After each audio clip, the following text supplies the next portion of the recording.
भुनक्तु सह वीर्यं करवावहै तेजस्विनावधीतमस्तु मा विद्विषावहै ॐ शान्ति शान्ति शान्तिः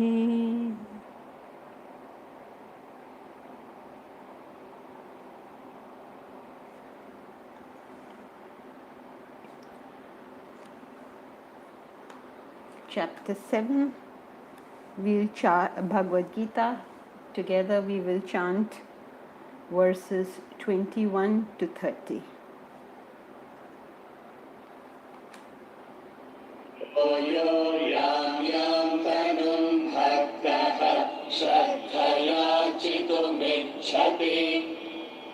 Tasya tasyachalam shraddham तामेव विदधाम्यहम् सतया श्रद्धया युक्तः तस्याराधनमीहते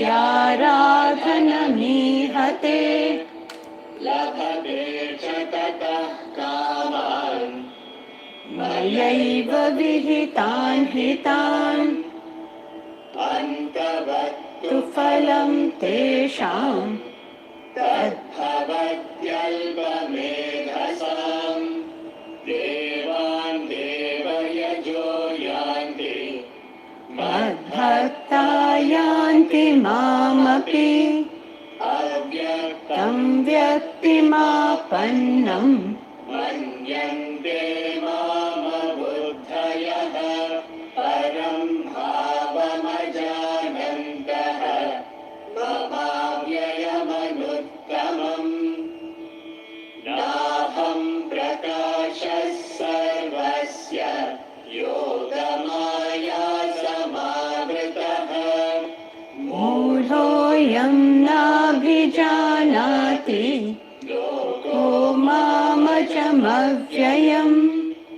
वेदाहं समतीतानि वर्तमानानि चार्जुन भविष्याणि च भूतानि मां तु वेद न कश्चन इच्छाद्वेषसमुत्थेन द्वन्द्वमोहेन भारत सर्वभूतानि सम्मोहम् सर्गे यान्ति परन्तप येषां त्वन्तगतं पापं जनानां पुण्यकर्मणां ते द्वन्द्वमोहनिर्मुक्ताः भजन्ते मां दृढव्रताः जरामरणमोक्षाय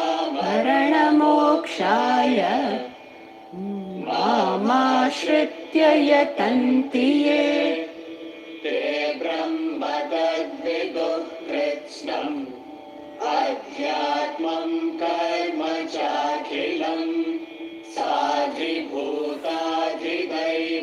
मां साधियज्ञं च ये विदुः प्रयाणकालेऽपि च मां ते विदुर्युक्तचेतसः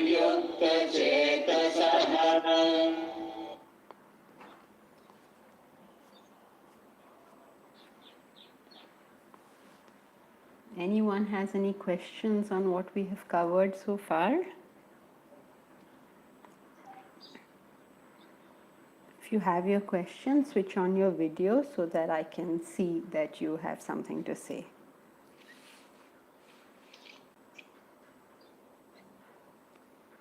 Varsha, you have a question? Yes. Go ahead. Last time we said that the self knows the past, present, and the future, as in he's a witness. So past and present, I can figure because, the self is witness. But the future, is it that because his intellect is so sharp that knowing the past and the present... Varsha, What are you saying? Self as an intellect? Oh, yeah, sorry. Sorry. Yeah. Okay. So So then how how does he know how is it that the this future? the same principle of how he knows the past and the present. He is the enlivening principle. We did that, right? I Yes, but know is equal to a thought plus the self. correct. So Yeah. wherever there has been a thought in the past, wherever there has been the concept I know in the past or in the present or ever will be in the future, for the concept, the feeling of I know to come about, the thought and the self has to be present.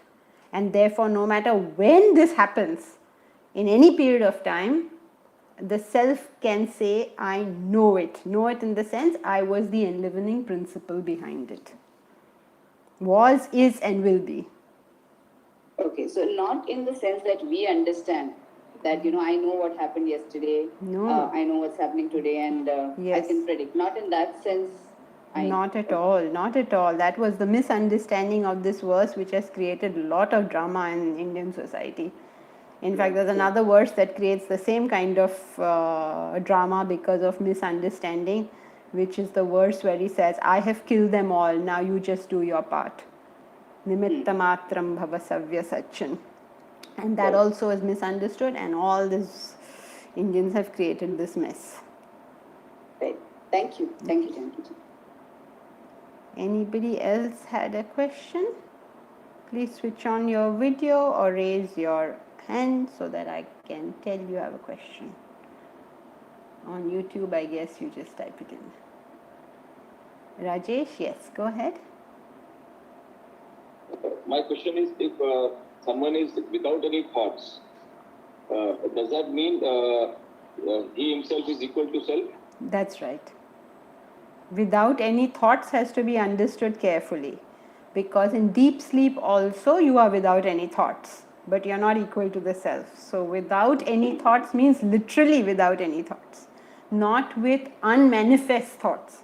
Sometimes we have thoughts, but they're not manifest, they're not expressing. So we feel that I'm thoughtless, like you sit down quietly without a single thought in your head. That is not the state of the self. That is a state right here. The thoughts are very much there, but excuse me, they're just not manifesting, not expressing. All right?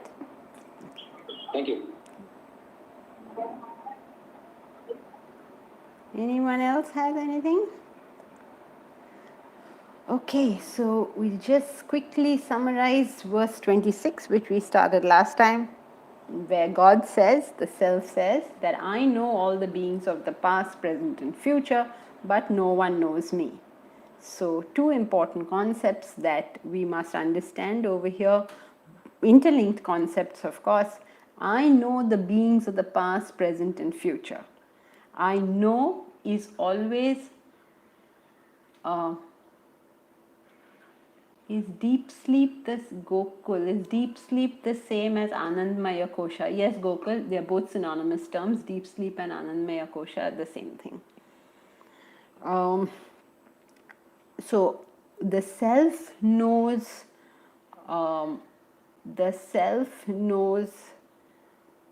the past, present, and future because knowledge is equal to, I know is equal to thought plus pure consciousness. Only when you're conscious is there a question of your knowing something. Pure consciousness means when you're conscious without a thought. Now, don't even try and understand that, because we don't know what is pure consciousness. We cannot conceive how there can be consciousness without thought. If I ask you, are you conscious? Do you know? You will always say, do I know what? Am I conscious of what? Because we have never experienced the state of pure consciousness. So what is pure consciousness? pure consciousness is consciousness or knowledge minus thought. So what is knowledge? Knowledge is equal to thought plus pure consciousness. I hope this is clear. Knowledge is equal to thought plus pure consciousness. I am repeating again and again. Knowledge is equal to thought plus pure consciousness. So wherever there has been knowledge of any type, there has always been a thought and there has always been pure consciousness, because it is this combination that gives us the feeling I know. Okay? So whether it was in the past or the present or will be in the future, this formula will hold. So wherever there was knowledge, pure consciousness was there, is there, will be there. And hence he can say, I know the beings of the past, present and future. Why beings? Because beings have thoughts, nobody else has thoughts. Okay, what's this? Aditya Narayan. I have seen that many people that is called material world is always think I have done this or that. As we are doing everything ourselves, Aditya, God doesn't do anything for us. We do everything ourselves. Spiritual people take the responsibility upon themselves, but what they don't take is the ego of it all. So when you want to reduce your ego, you say God does it. When you understand that God does nothing, you say I do it. But when you put the two together, then you are a spiritual person. Okay, but let's have questions pertaining to this topic, which is actually quite a tough topic in itself. So, okay, coming back, pure consciousness plus thought is equal to, quick, someone say, pure consciousness plus thought is equal to? Knowledge.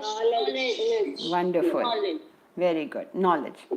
Knowledge is equal to pure consciousness plus thought. So wherever there has been knowledge, pure consciousness has been there. Okay, that is why he says, I know, because wherever there is knowledge, he has been there. Now, I know has to be understood in the context of nobody knows him, because that's what he's saying. I know everything, but nobody knows me. Because going from the same formula, of course, knowledge is equal to thought plus pure consciousness. So when there is pure consciousness and thought, you gain knowledge. So what is pure consciousness? It is knowledge without the thought, right? What is pure consciousness? It is knowledge without the thought. Correct? So nobody can know him. That's what it means. These two things go together.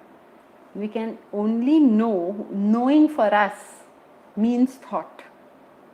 There is no knowing other than thought for us at the moment. So if you were to remove the thought from knowledge, what would be left is pure consciousness, is the self. So you cannot know the self. The self or God is that which enables us to know. It is never something that we can know. Okay? It is not an object of knowledge. It is the very subject within us which enables knowledge. Yes, Preeti?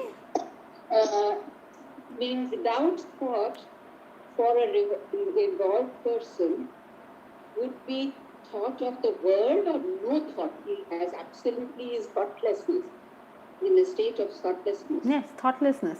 I mean, the knowing the self is the state of thoughtlessness. Absolutely no thought. No thought. Or no thought of the world. No, there's no other thought possible. What other thought can you have? The only thought you can have is of the world. What thought can you have of the self? You can't have a thought of the self.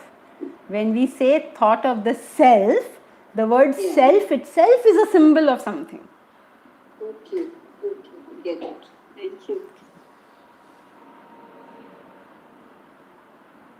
Okay. So it's slightly tough, but hold on to that formula. Knowledge is equal to thought plus pure consciousness. If you remove the thought, knowledge is pure consciousness, isn't it?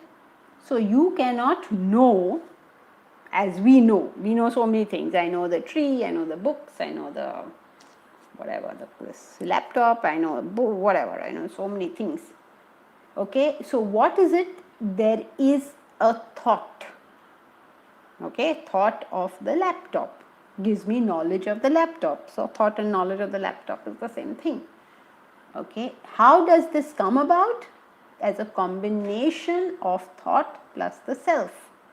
But you cannot think of the self because it is not an object of knowledge. It is the very subject in you.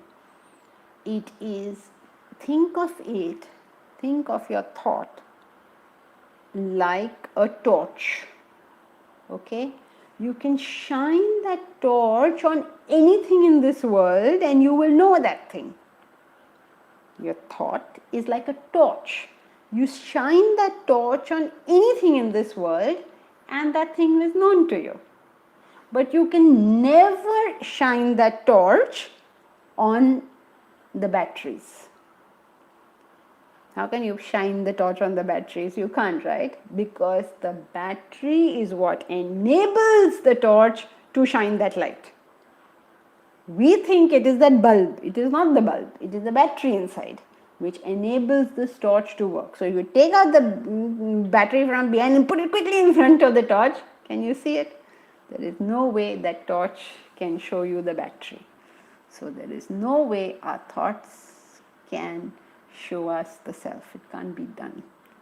So everybody who has any concept about God necessarily has a false and erroneous concept. All of them are nothing but just symbols.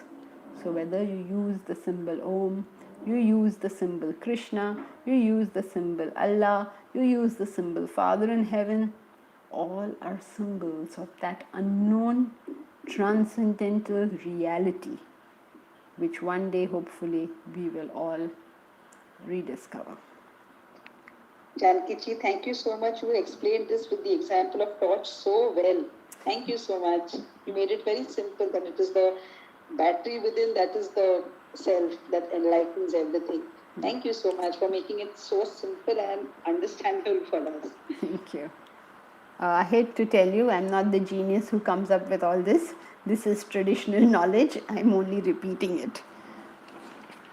Okay, so let's do Purvi. Please repeat the torch example. Okay, Purvi.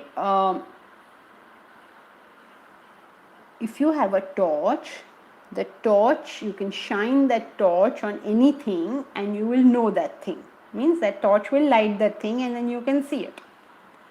But the one thing in this world that the torch can never enliven, can never show us is the battery of the torch. Because you can never remove that battery and quickly put it in front and say, oh, let me see the battery. No. Because the moment the battery is removed, the light is gone. So therefore, the self in us is just like that. It's the battery. It's the enlivening principle. There is nothing that there's no thought that can comprehend that. Is that okay? Thank you, Janki ji. Thank you, Janki ji.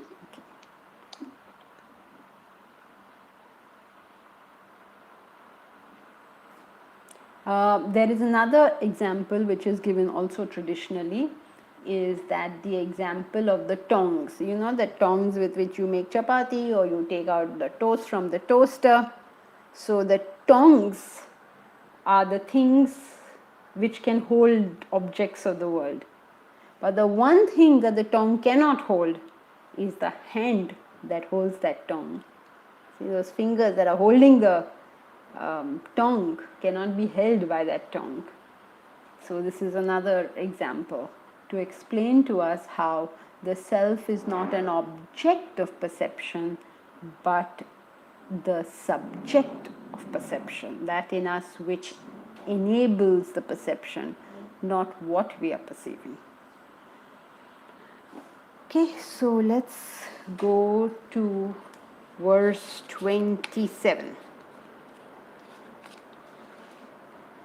Ichha dvesha samuttena dvandva mohena bharata sarvabhutani sammoham sarge yanti parantapa Echa dvesha samuttena dvandva mohena bharata sarvabhutani sammoham sarge yanti parantapa.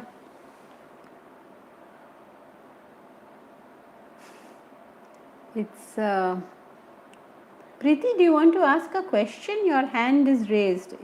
Yes. Shyam. No, Preeti has raised her hand. Okay. I've asked you that question. Okay, can you remove your hand? Yeah. Hanji. Yes, Hanji, Shyamji, go ahead. The example of touch you gave is good enough for, as we say, the God is supporter within us. Yes, supporter, enlivening, anything you can use. Okay, so now he's just given us very high philosophy, and this philosophy is important for us to understand because it's a fact of existence. But we also have to, when we study Vedanta, when we live a spiritual life, we actually always maintain this kind of dual focus. One is understanding the higher truths of life. This has to be well ingrained in us because these are facts. You can't run away from them. And these facts are actually running our lives, but we don't know that. But on the other hand, we also have a life, right? We are living our life. We are right here. And we can't just be living in some world of facts. We are actually living in this gross world of deeds and events.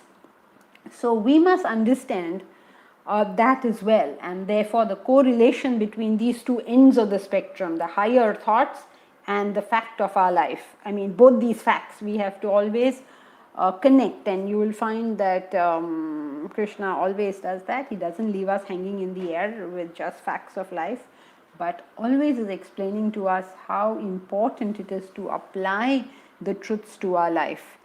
So, ichha dvesha samuttena dvandva mohena bharata. So, what is happening in our life? Okay, those facts, the higher facts of life, are hidden to our view. Now, why are these facts hidden to our view?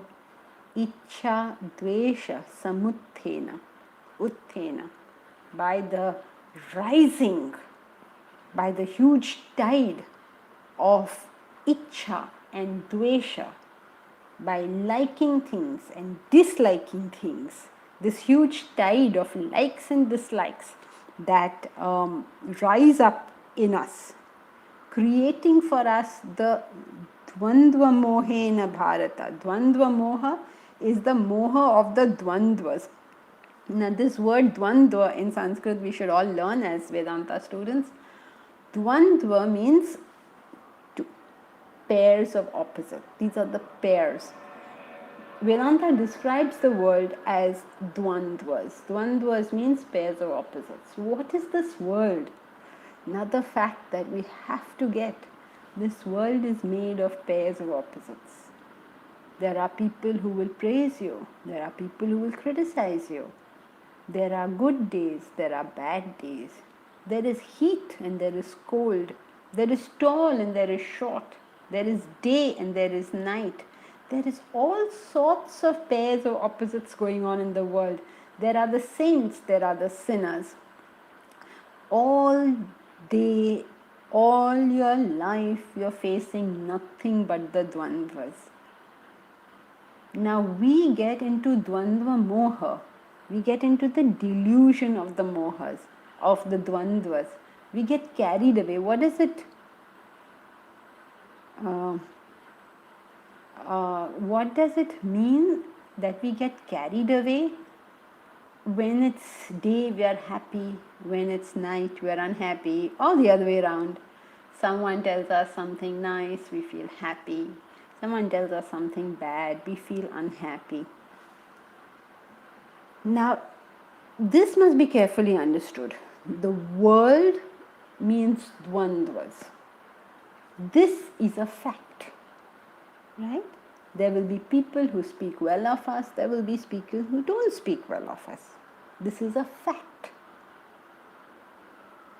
Carefully follow. The world is made up of dvandvas, pairs of opposites.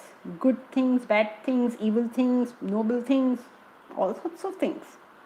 Profit, loss, everything. This is a fact that the world is made of dvandvas. But dvandva moha, the moha of the dvandvas, the delusion of the dvandvas, the affectation by the dvandvas, that cannot come from the world. That comes from within us. Where within us? It comes from our own likes and dislikes. So here is a world that is made of dvandvas, that's made of pairs of opposites. So far so good, no problem with that. Where does the problem start? The problem does not start because the world is made of dvandvas.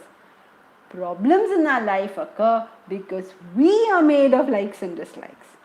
So what happens is, these dvandvas, these pairs of opposites, they are in constant flux. Sometimes day, sometimes night, sometimes praise, sometimes criticism, sometimes love, sometimes hatred. These dvandvas are constantly going on because the world is pairs of opposites, so it's circulating between these two things, right? Sometimes summer, sometimes winter, day, night, it's circulating. So let it circulate, what's the problem? Okay, some things will be good, something nice things will happen, bad things will happen. You may be in lockdown, or the lockdown may open, and then again there may be lockdown. All sorts of things may happen, right? All these things that happen are not a problem. They are just things that happen. And why are we experiencing problems? We believe it is because of the dvandvas. He's drawing our attention to the fact that it's not because of the dvandvas, it's because of the likes and dislikes. Okay, somebody praises me. Okay, that's part of life. Somebody praises you. Somebody criticizes me. Well, that's part of life. Somebody criticizes you. Everybody has people who like them and people who don't like them. This is normal. So what's my problem?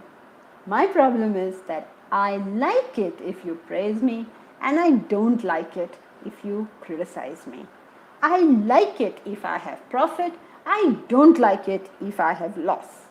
I like it if you are loving towards me. I do not like it if you are not loving towards me. This is the problem. The problem is not the dvandvas. So he's saying, Ichcha dvesha samuthena. Samuthena is the 30ya vibhakti. For those who are studying Sanskrit, please notice you are in 30ya vibhakti, which means that by this way, by this method. Okay, so what happens? By Ichcha and dvesha samuthena, by the rising, by this tide of Ichcha and dvesha, likes and dislikes, dvandva mohena bharata. Oh Bharata, please understand that the moha comes from the likes and dislikes and not from the pairs of opposites. That the world is a pair of opposites is a given. That we are affected by those pairs of opposites is not a given. This is the great difference between a human being and an animal. The animal faces the same ups and downs that we will face. Sometimes the animal will get food, sometimes the animal will not get its food. Sometimes the animal will get its mate, sometimes the animal will not get its mate. This will go on. Sometimes an animal may find a friend, sometimes an animal may lose a friend. Possible? Now, what is a human being? A human being is one who can stay independent of those dvandvas. An animal has to be affected. If you get the food, he's affected. If he doesn't get the food, he's affected. If he is whatever, he's affected. But a human being can conquer his own likes and dislikes so much that no change, no dvandva can affect him. So, O Bharata. It's very interesting how he uses names for Arjuna. In this case, he uses the name Bharata. Bha means light, Rati means to revel. So Bharata means those who are reveling in light. So it's such a beautiful way of saying this. So how do you not get involved in your own likes and dislikes? By reveling in the light of consciousness. When we are associating ourselves with higher truths of life, we are associating ourselves with the self, with a higher ideal in life, our own likes and dislikes get dissolved into it, and therefore the dvandvas cease to matter to us anymore. And that's why you'll see any person of enlightenment, any mature person, any person who's grown up, he's just not as affected as the rest of us are. Some people will say, oh, lockdown, lockdown, lockdown, no, I'm so depressed, I'm so unhappy, I can't bear this, I have to get out. Some people will react like that. Some people will say, oh, lockdown is here, great, we can use it for X, Y, and Z.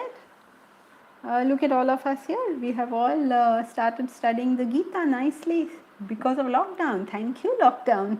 Thank you, coronavirus, that you've given us an opportunity to study a great text indeed. So it all depends on how we look at it, right? If we have a rising tide of likes and dislikes, then the dvandvas are bound to affect us. But when our minds are focused on something higher in life, when we are able to conceive something beyond, then our likes and dislikes get dissolved. And therefore we stay unaffected by the world. Unaffected by the world doesn't mean you draw a long face and say, I'm unaffected, whatever happens, it doesn't matter to me. It's not what it means. What it means is you are continuing to be happy. You're continuing to be cheerful. You're continuing to enjoy life no matter what happens. It's not like, oh, let us all pretend that we are not affected by anything. You're not doing any pretense. You are just continuing to be as happy as you used to be. Aditi, you have a question?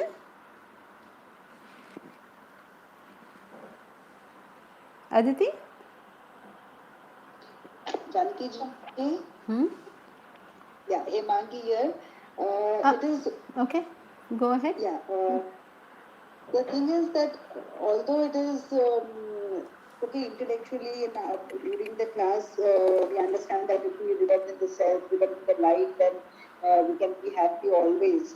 But still, likes and dislikes do persist. And okay, if a problem, a really major problem arises in our life, that somebody is for example, somebody is abusive and something as bad as that, and then how can we not be affected by it? How can we still not be affected by this dvandva?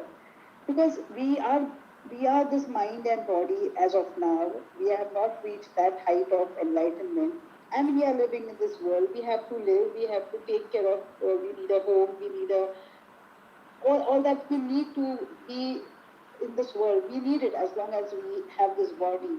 So how can we not be affected by this dvandva?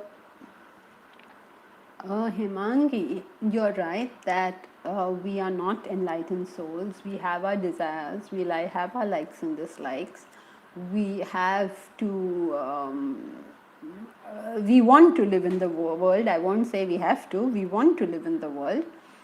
And so we must conduct ourselves in a way that we actually do all these things, right? So you want a house.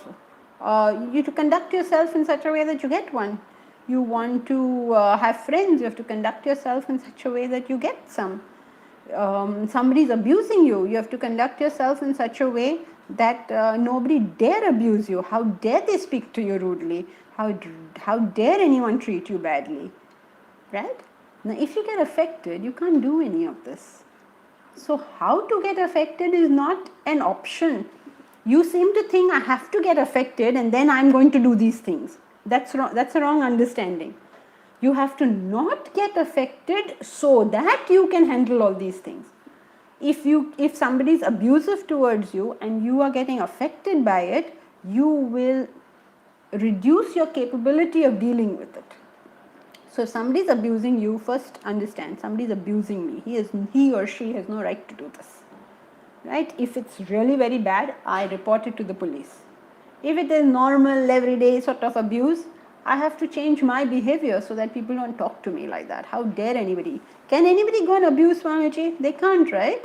They may be mad at him in his mind, in their minds, but they can't go abuse him. Why not? Because his conduct is such. So what is that conduct which makes it so difficult for anyone to go and abuse him? That he stays unaffected.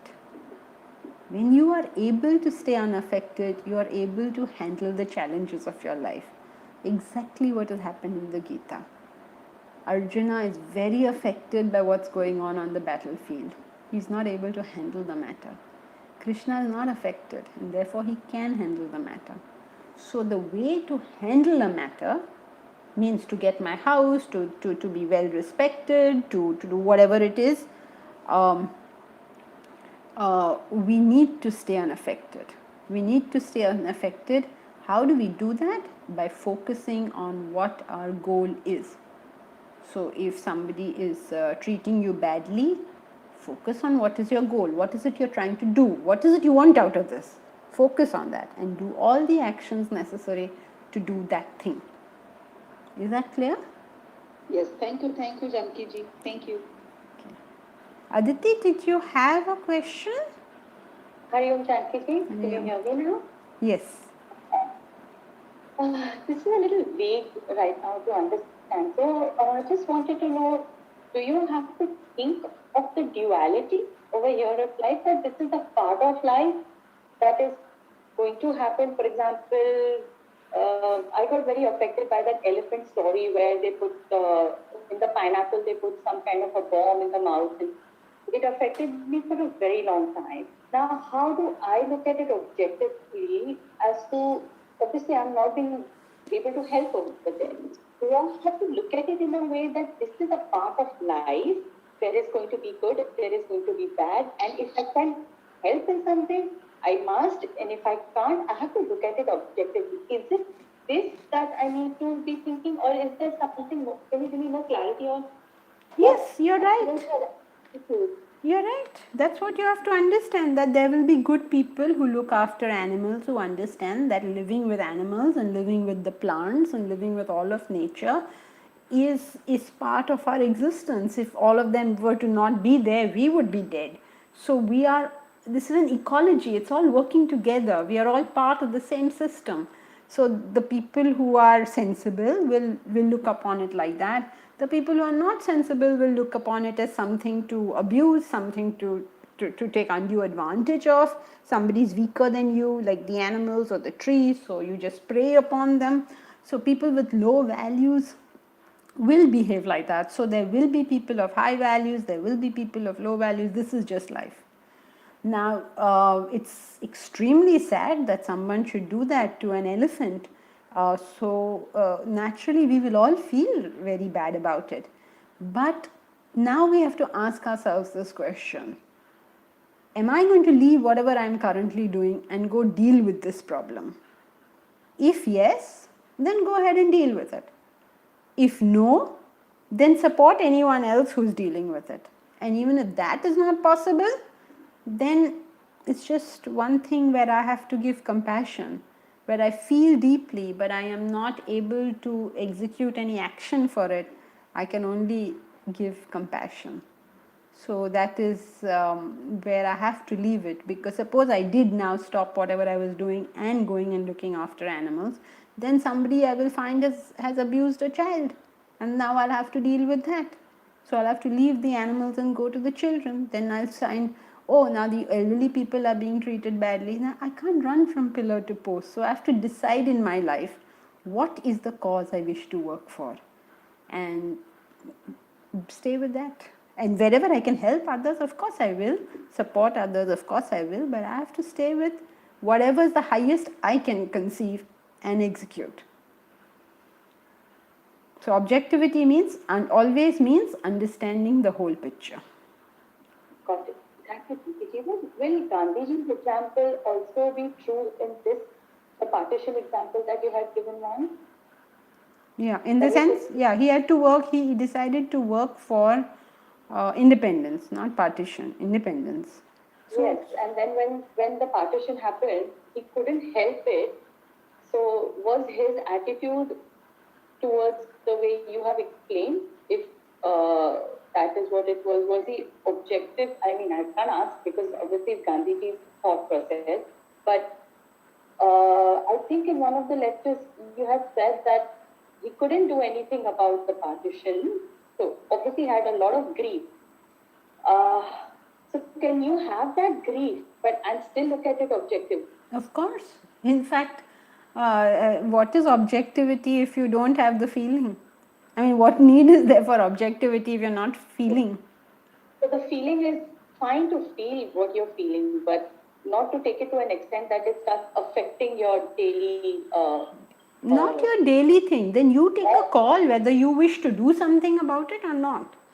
Some people may say, I want to do something, I'm going to leave all this and do that. Maybe, that's also objective. Some people say, no, I can't afford to do that now. That's also objective. Objectivity is whether you have engaged your intellect to think it through or not. Okay. Okay.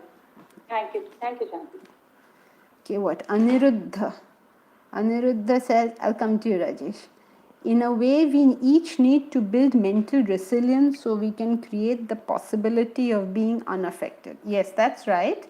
We need to build mental resilience. That is correct, but that doesn't tell us what we need to do. What we need to do is grow up to higher values in life. So when we have higher values in life, we become mentally resilient and therefore we become unaffected. Jatin, how should one differentiate between not getting affected and being indifferent? Not getting affected means that you felt something and you didn't get affected. Indifferent means you didn't feel anything at all, couldn't care less. So indifference is tamas, feeling and being affected is rajas, feeling and not being affected is sattva. Is that clear? So what is the difference between not getting affected and being indifferent? Not getting affected means you're feeling, but your intellect is able to take an objective stance on what is to be done given this situation.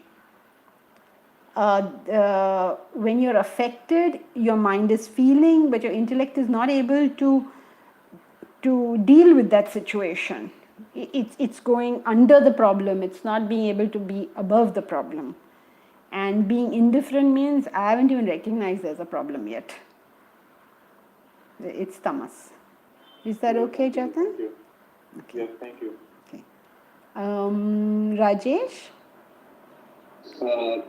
Actually, I'm following Iyengar Yoga. In that, there is a Patanjali Yoga Sutra which says Kata Danda Anabhigata.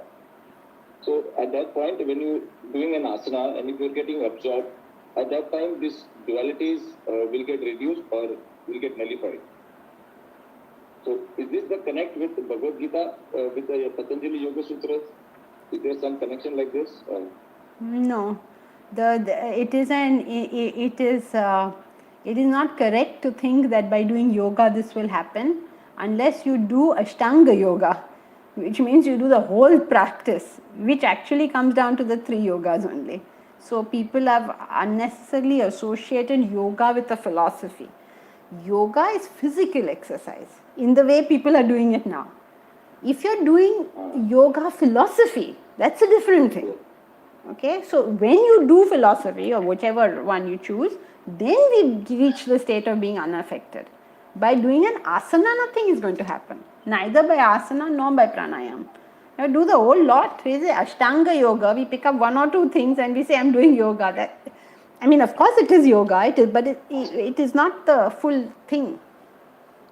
So no, so that affected and this affected is the same, but it doesn't come out of doing asanas. Okay, thank you. Okay, so we are good with everybody. Okay, so by the delusion of the pairs of opposites arising from desire and aversion, all beings are subject to illusion. All beings are subject to illusion. This will take us a long time to understand this. Because we have desires, we don't see the reality. Our desires prevent us from seeing things as they are. So we start seeing things not as they are, but as we would like them to be. And when we start wanting things to be the way we would like them to be, instead of registering that they are what they are, this is what we call the problems of life. So in the absolute sense, it means when you don't have desires, you see Brahman. Okay, you see no world, you see Brahman, you are a perfectly happy soul.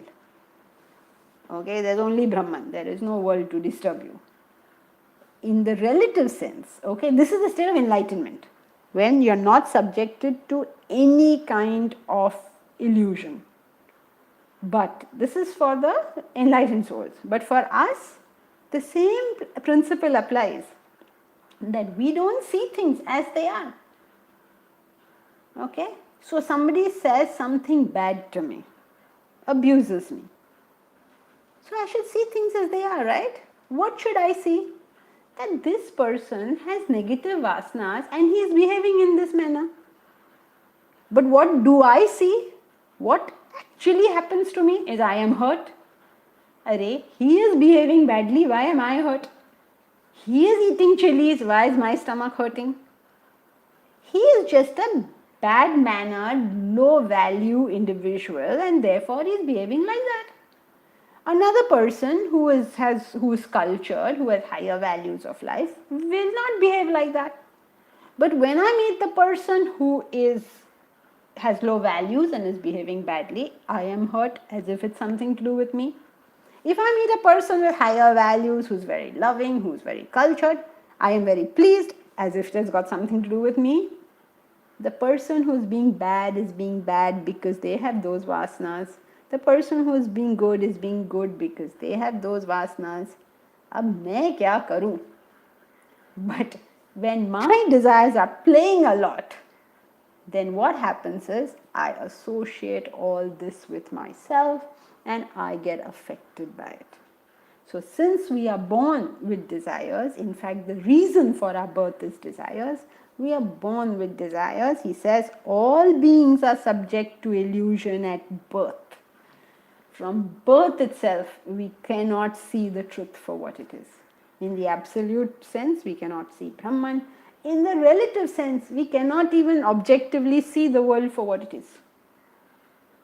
For instance, now, we are under lockdown. We have got this coronavirus problem on our head. We think, oh my God, I don't know whether I'm going to survive this. Will I live or will I die tomorrow? I don't know. But when did you ever know this? Just now. Really, we are all at home. We are locked up at home. We are not going anywhere.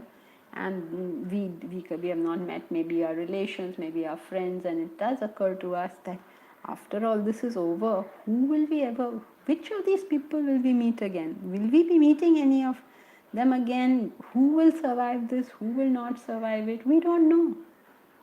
Right?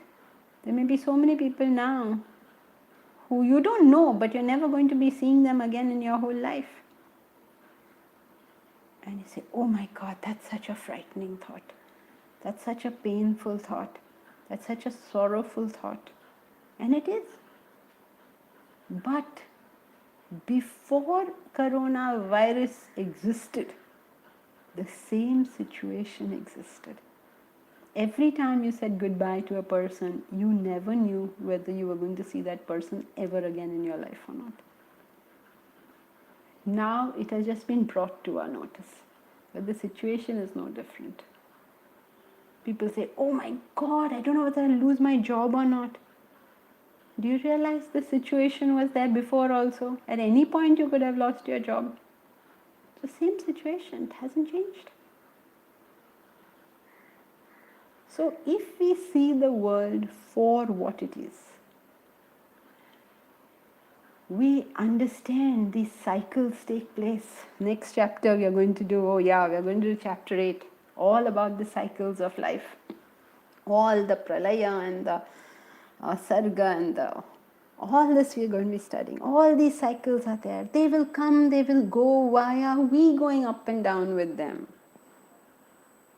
All the time we are going up and down with the cycle.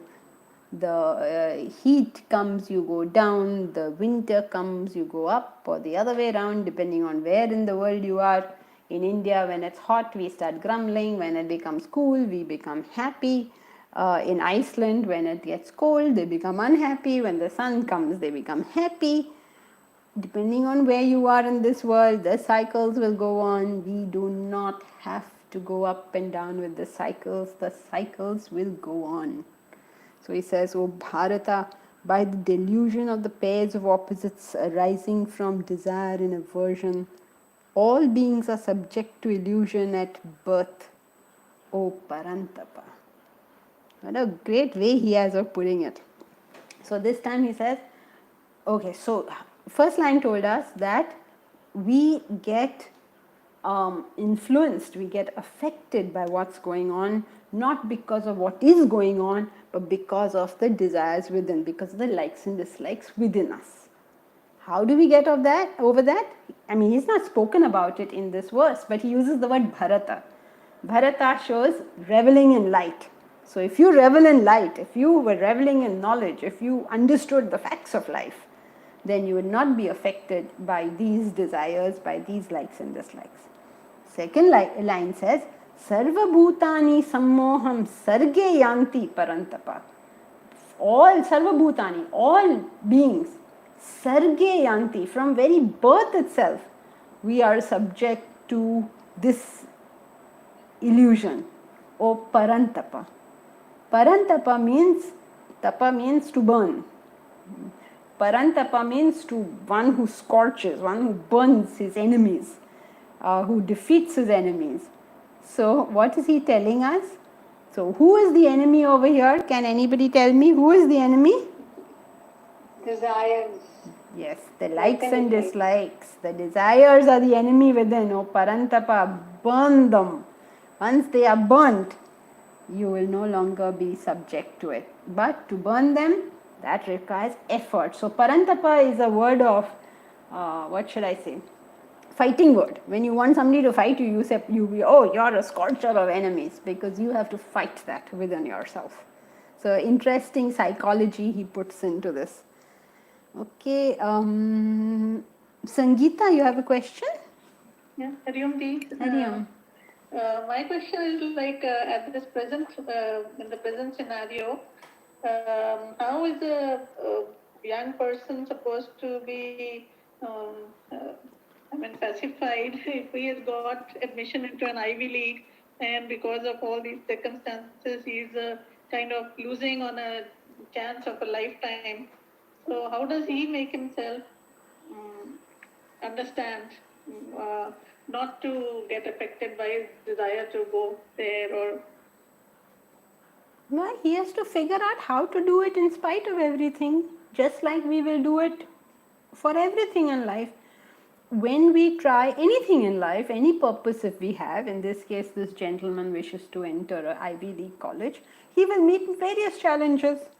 And at every stage, whichever challenge he faces, he will have to decide how he wants to deal with it. If he doesn't...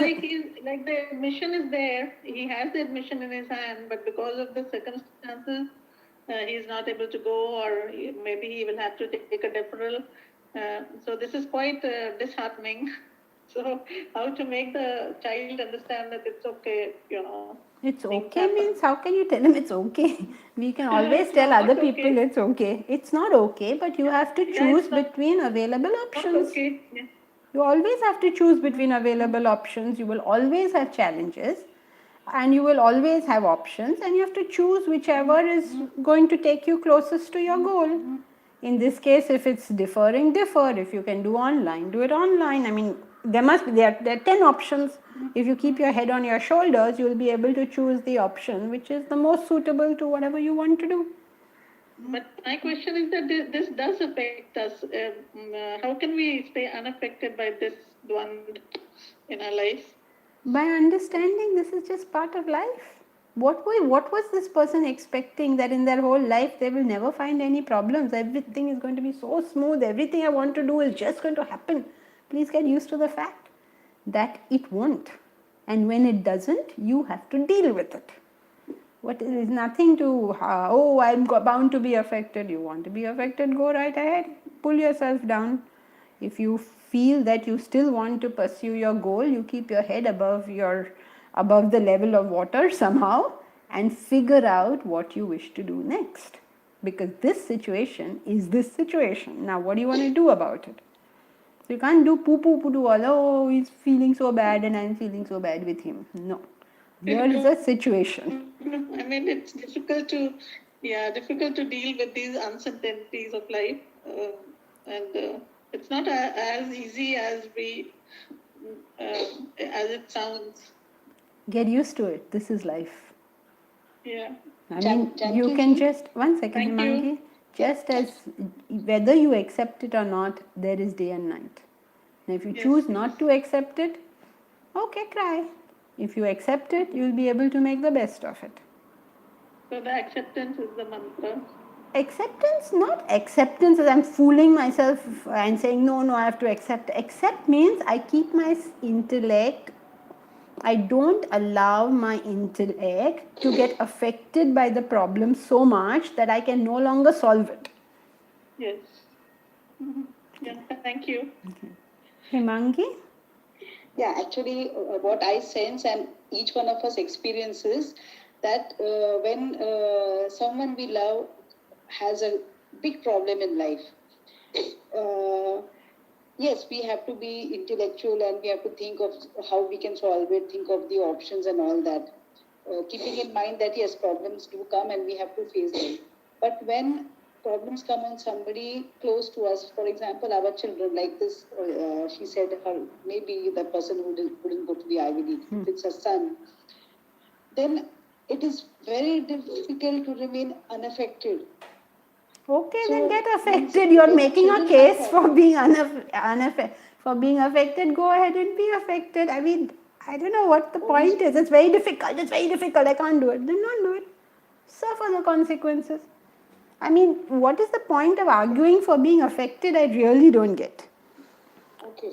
You argue, your point will make sense if you say it is difficult. What are the steps to stay unaffected? Then I understand. But if you say, no, it's very difficult, don't do it then. I hope you're getting the idea. Yeah. So please tell us what steps to take to remain unaffected. First and foremost, this first step you've already taken, which is you study the scripture. Okay, you study Vedanta and then this will become just normal life one day. But in the meanwhile, you understand that the more agitated I get, the more affected I get, the less effective I get. Everybody please write this sentence down. The more affected I get, the more agitated I get, the less effective I get. So it does not suit my interest to get so agitated. Because the law is that the more agitated my mind is, the less my intellect can think. I will come up with a much better solution if I can keep my head on my shoulders, for heaven's sake. I will do better. I will deal with that problem better. So once I've understood this, at least I'm trying to stay unaffected. Instead of justifying my affectation, no, it's so difficult, oh, it's bound to happen. What's the point of all of that? That's unproductive thought. Can you please repeat this sentence, please? The more affected I get, the more agitated I get, the less effective I get. Thank you. Okay. So the law is, when the mind is agitated, the intellect cannot think.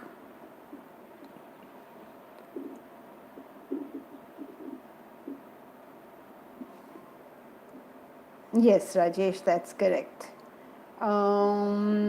Everyone at some point has to accept difficult situations. Yes, accept Amrita in the sense that you can choose not to accept and you can sit and cry and then you can be not handling the situation, or you make your intellect work and handle the situation. Okay, and Harsimran, you had something. Okay, here's one more question kept. Okay. Harsimran, you had something? No, ma'am, I don't have a question. Oh, okay. No, thank you. Sanjay, you have something? No. Okay.